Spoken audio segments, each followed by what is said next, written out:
back at the line, our next pair coming up. This is going to be a testing moment for that man. That's Don Schumacher. He owns that car, driven by his son. It's Tony Schumacher and Bob Vandergriff. But let's go to Gary Gerald. Doug Foley getting a cool drink, and boy, it's going to be a hot day for a team that's out here on a part-time basis, trying to get funding to make it a full-time run next year. How significant is getting a first-round win? It's really significant. You know, we did it in the DOT racing career. We did our first round ever at Gainesville, which was pretty good. And we struggled a little bit since then. We're changing some parts, trying to get this car to a totally different level for next year. We believe we can get it out here full time. And, you know, come back here. Doug Cook's got this thing, you know, running right down the track now. And we have the utmost confidence in him, you know, for the DOT family who's really trying to come in and support NHRA drag racing. This is for them. They got best appearing car this weekend, now first round win. So we're in good shape. Well done. Let's go to John Kerner with Larry Dixon. Larry Dixon sitting back in the tow vehicle waiting for his first round matchup against Troy Buff. And Larry, we all know what happened last week. I talked to your crew chief, Jason McCullough. Says different attitude this week. Thinks he's got it figured out. A hot, slick track. Any concerns? No, not at all. I mean, we got a couple of the best guys in the business handling things. So I slept great last night. I don't worry about it. I got enough to worry about. So we'll leave it to them. And hopefully we got that Alan Abbey car fixed up. Thank you very much. Appreciate it. Thank you. Larry Dixon.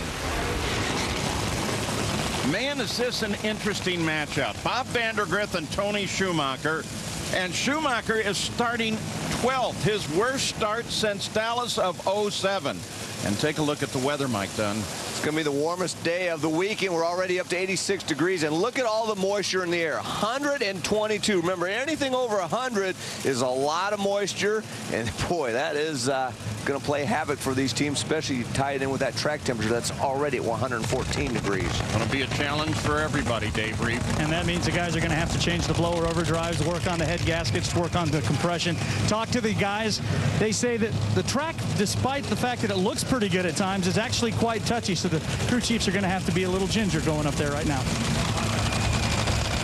Well, there's Tony Schumacher, and you know the ESPYs are about to be awarded once again, and once again drag racing is represented in the person of Tony Schumacher. So as the voting goes on, make sure that you get online and vote for that man. It'll be the 4th year in a row, and I think we should vote for Tony Schumacher because this time he won it with another crew chief. We're talking about the championship, so I think Tony Schumacher definitely deserves the vote and deserves the ESPY for this season. So vote for him. And it's important. We got to show the world who we are. Go vote.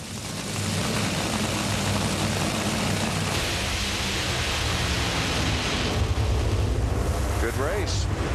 Well, as Bob Vandergriff shows a little fire left side, the win taken by Tony Schumacher. And so he kind of dodges the bullet to start in the bottom half of the field.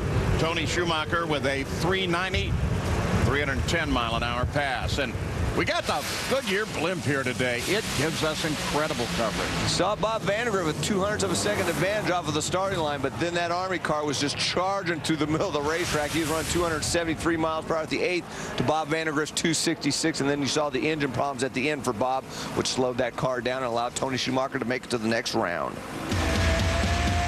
You know, it's a big deal when you've got the airship with the big Goodyear on the side of it drifting over your track.